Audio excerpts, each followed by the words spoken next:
आज का हमारा टॉपिक है important articles of the Indian constitution. Last हमने जुडिशरी कंप्लीट कर लिया था, अब हम बात करेंगे कॉन्स्टिट्यूशन के अंदर ऐसे आर्टिकल्स जिनको एग्जाम्स में काफी बार पूछा जाता है।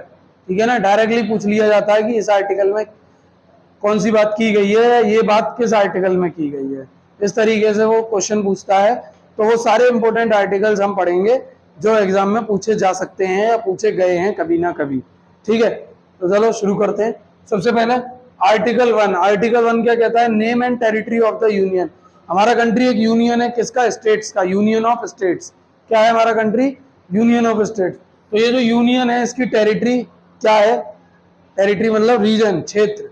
ठीक है ना, ये जो यूनियन है इसकी टेरिटरी क्या है और इसका नेम, इसकी बात कहाँ की गई है? आर्टिकल 1 में। फिर बात होती है आर्टिकल 2 की, वो बात करता है admission and establishment of the new state. किसी भी नए स्टेट को इंडिया में शामिल करना, यानी कि कोई भी किसी और अदर कंट्री का एरिया जो इंडिया में शामिल होना चाह रहा है अपनी मर्जी से और आज़ाद होकर इंडिया में शामिल हो रहा है, ऐसे किसी एरिया को एक नए स्टेट के रूप में शामिल करना, या इंडिया में से ही किसी स्टेट को तोड़कर एक नया स्टेट बना देना, ये सारी बातें कहाँ की गई हैं? आर्टिकल 2 में। एडमिशन एंड एस्टेब्लिशमेंट, यहाँ पे मतलब हो गया कि किसी स्टेट को तोड़कर उसी में से एक नया स्टेट बनाना, और एडमिशन मतलब कोई नया क्षेत्र भारत में आकर जोड़े और उसको एक एज ए नए स्टेट के रूप में जोड़ना। क्लियर है इतनी बात?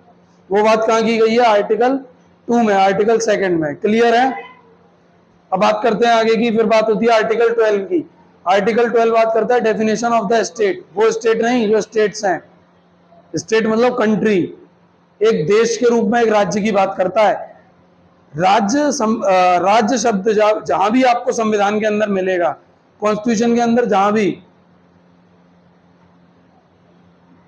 क्या हो गया? क्या हो गया? देखो आगे आर्टिकल 12 में डेफिनेशन ऑफ द स्टेट लिखा हुआ है। स्टेट की डेफिनेशन यहाँ पर उस स्टेट से नहीं है, जैसे हमारे यूपी, बिहार, छत्तीसगढ़। यहाँ पे कॉन्स्टिट्यूशन के अंदर, संविधान के अंदर जहां भी राज्य शब्द आएगा, स्टेट वर्ड आएगा, उसका मतलब कंट्री से है, और कंट्री के उस सिस्टम से है जो कंट्री को रन कर रहा है, यानी सेंट्रल गवर्नमेंट और उससे रिलेटेड वो सारे इंस्टीट्यूशन जो उसके डायरेक्शन पे वर्क करते हैं, वो सभी स्टेट की डेफिनेशन के अंदर आते हैं। इसके लिए एक अलग से क्लास करेंगे हम, जिसमें हम आर्टिकल 12 की डेफिनेशन को समझेंगे कि इसकी डेफिनेशन के अंदर पूरी क्या चीज आती है। ठीक है ना, तो अभी इतना ध्यान रखो कि आर्टिकल 12 बात करता है डेफिनेशन ऑफ द स्टेट की। आर्टिकल 40 बात करता है organisation of a village panchayat, यानी कि गांव लेवल पर पंचायतों का गठन हो। ये बात कहाँ की गई है? सबसे पहले आर्टिकल 40 में। क्लियर है ना? आर्टिकल 44 बात करता है यूनिफॉर्म सिविल कोड की। किसकी बात करता है? यूनिफॉर्म सिविल कोड की। ठीक है, यूनिफॉर्म सिविल कोड आजकल बड़ी चर्चा में है। आज के समय में यूनिफॉर्म सिविल कोड न्यूज में बड़ा बना हुआ है। क्यों? क्योंकि ये र्यूमर्स चल रहे हैं कि जो गवर्नमेंट है वो यूनिफॉर्म सिविल कोड पर लॉ लेकर आने वाली है, उसको एक लॉ बनाने वाली है। अब यहाँ पे तुम्हें समझना होगा यूनिफॉर्म सिविल कोड का मतलब क्या होता है। हिंदी में से बोलते हैं समान नागरिक संहिता। संहिता मतलब कानून। ठीक है ना, यहाँ पर एक डायलॉग दिया जाता है एक पॉलिटिकल पार्टी के द्वारा बार बार, एक देश एक विधान एक संविधान। ठीक है ना, इस तरीके से नारा दिया जाता है। तो यहाँ पर ये है कि पूरे देश के में अभी क्या है, इंडिया के अंदर हर धर्म के लिए अलग अलग लॉ है। जो सिविल लॉ, क्रिमिनल लॉ तो सबके लिए कॉमन ही है, ठीक है ना, लेकिन जो सिविल लॉज है वो क्या है कि मुस्लिम्स के लिए अलग है उनका पर्सनल लॉ, हिंदुओं के लिए अलग है, क्रिश्चियंस के लिए अलग है, पारसीज के लिए अलग है, जैनों के लिए अलग है, बुद्धिज्म के लिए अलग है। यानी हर रिलीजन के लिए जो लॉ, जो सिविल लॉज हैं वो उनके धर्म के अकॉर्डिंग है, उनके रिलीजन के अकॉर्डिंग है। लेकिन यूनिफॉर्म सिविल कोड क्या काम करेगा कि सभी रिलीजन के लिए कॉमन सिविल लॉ बन जाएंगे। यानी जो अभी सबके लिए अलग अलग पर्सनल लॉज हैं सभी धर्मों के, वो नहीं रहेंगे, सभी धर्मों के लिए कॉमन लॉ बन जाएंगे जो सभी के लिए मान्य होंगे, जो सभी को मान्य होंगे। ठीक है ना, बट इसकी रास्ता इतनी आसान नहीं है, इसको बनाना बड़ा मुश्किल काम है। वो इसलिए क्योंकि देखो सभी धर्मों में डाइवर्सिटी तो है ही, साथ ही साथ एक धर्म के अंदर भी बहुत सारी डाइवर्सिटीज है। अब मैं हिंदू धर्म की बात करूं तो हिंदू धर्म के अंदर भी बहुत सारे कल्चर हैं, बहुत ज्यादा डाइवर्सिटी है। उन सबको एक जगह पर लाकर एक कॉमन लॉज बनाना बड़ा मुश्किल काम है। देखने वाली बात होगी कि सरकार क्या इसका ड्राफ्ट लेकर आती है, उसमें क्या क्या बातें होती है। तो पहले ड्राफ्ट आएगा जब देख के पता चलेगी। तो ये समझो यूनिफॉर्म सिविल कोड क्या होता है। आगे बात करते हैं article 45 provisions for free and compulsory education for children, यानी कि आर्टिकल 21 ये पढ़ा था फंडामेंटल राइट्स में, राइट टू फ्रीडम में, वो यही बात करता है। वो पहले नहीं था, अमेंडमेंट करके ही तो ऐड किया गया, पहले ये बात यही थी कि बच्चों के लिए फ्री और कंपलसरी एजुकेशन का प्रोविजन किया जाना चाहिए।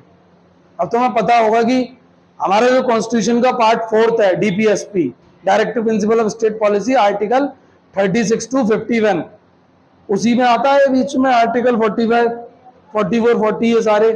तो ये जो 45 आर्टिकल है ये बात कर रहा है provisions for free and compulsory education for children.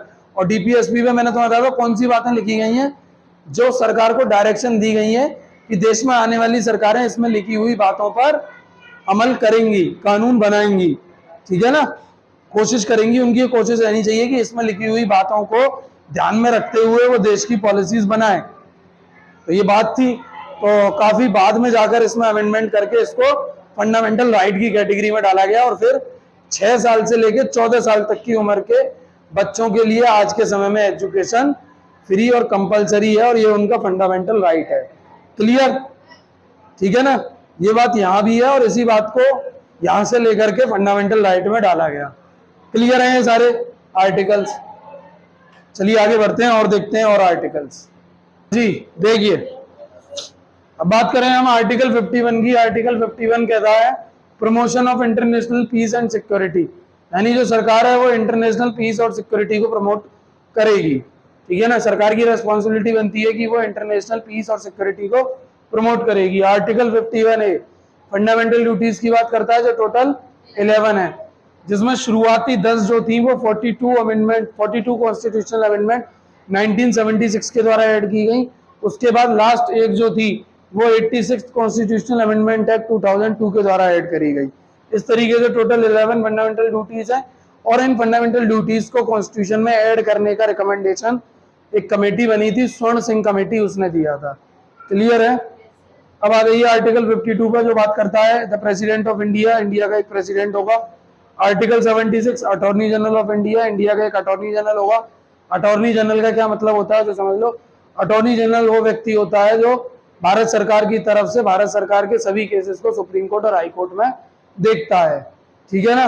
और दूसरे भी होते हैं, सॉलिसिटर जनरल भी होते हैं, ठीक है ना, लेकिन उन सभी का हेड होता है अटॉर्नी जनरल, जो सबसे सुप्रीम एडवोकेट होता है सरकार का पक्ष रखने के लिए, ठीक है ना। कहीं भी सुप्रीम कोर्ट हाई कोर्ट में जब सरकार का पक्ष रखने की बारी आती है तो उसको कौन रखता है, अटॉर्नी जनरल। क्लियर है। आर्टिकल 76 में इसकी बात की गई है। आर्टिकल 112 बात करता है एनुअल फाइनेंशियल स्टेटमेंट की, जिसे हम बजट बोलते हैं। हमारे कॉन्स्टिट्यूशन में कहीं भी बजट वर्ड नहीं लिखा हुआ है। वो जो बजट वर्ड की जो बात है, वो जो बजट की बात है, वो किस नाम से होती है हमारे कॉन्स्टिट्यूशन में, एनुअल फाइनेंशियल स्टेटमेंट। क्लियर है, उसी को हम बजट बोलते हैं। उसी के लिए उसी के मतलब इसी प्रोविजन को कंसीडर करते हुए हर साल बजट लाया जाता है।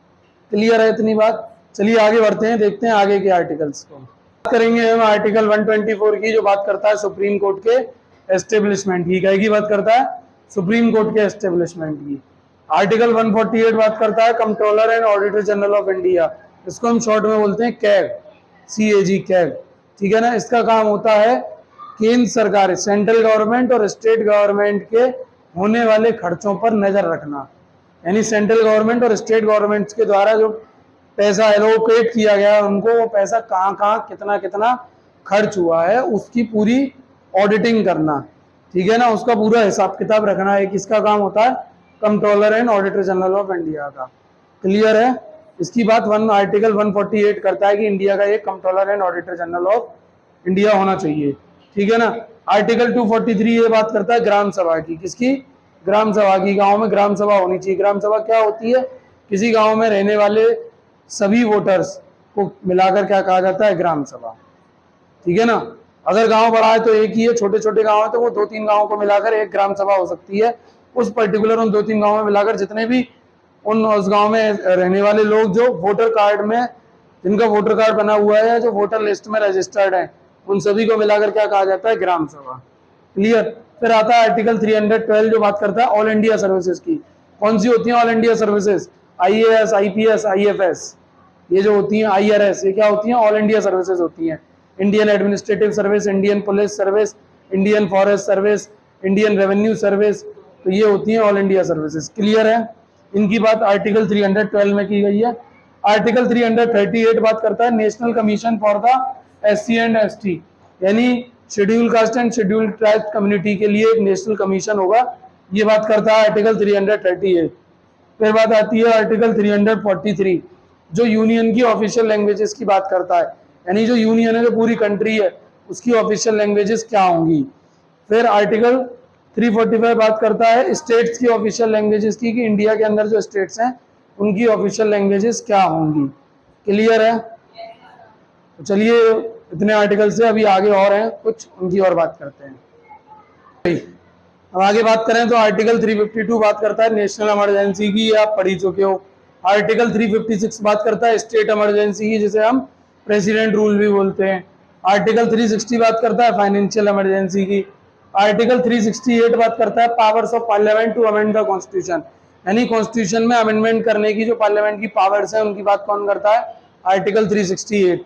फिर आता है आर्टिकल 371A जो बात करता है special provision with respect to the state of Nagaland, यानी नागालैंड से रिलेटेड कुछ स्पेशल प्रोविजंस इस आर्टिकल में किए गए हैं। क्लियर? फिर आता है लास्ट आर्टिकल 371J जिसमें हैदराबाद कर्नाटका रीजन को कुछ स्पेशल स्टेटस दिया गया है, जैसे जम्मू एंड कश्मीर को मिला हुआ था आर्टिकल 370 से, लेकिन जम्मू और कश्मीर का जो आर्टिकल 370 का स्पेशल स्टेटस था वो खत्म कर दिया गया है 2019 में कॉन्स्टिट्यूशन में अमेंडमेंट करके। क्लियर है? खत्म कर दिया गया था क्योंकि गवर्नमेंट को लगा कि वहां ऐसा करना जरूरी था। ठीक है ना? तो जो स्पेशल स्टेटस था जम्मू कश्मीर का उसको आर्टिकल 370 से खत्म कर दिया गया है, लेकिन जितने भी हमारे पहाड़ी राज्य हैं, पहाड़ी मतलब माउंटेन स्टेट जितने भी हैं, Uttarakhand, Himachal Pradesh, north eastern states, ठीक है ना, या नीचे प्लेट्यू रीजन में कुछ कर्नाटका जैसे हैदराबाद कर्नाटका रीजन, तो इनको स्पेशल स्टेटस अभी भी मिला हुआ है। ठीक है ना? कुछ स्पेशल स्टेटस, स्पेशल प्रोविजन इनके लिए किए गए हैं जो आर्टिकल 371 में जिनकी बात होती है, और आर्टिकल 371 में उसके सब क्लॉज हैं 371A, 371B, C, D, E, इस तरीके से।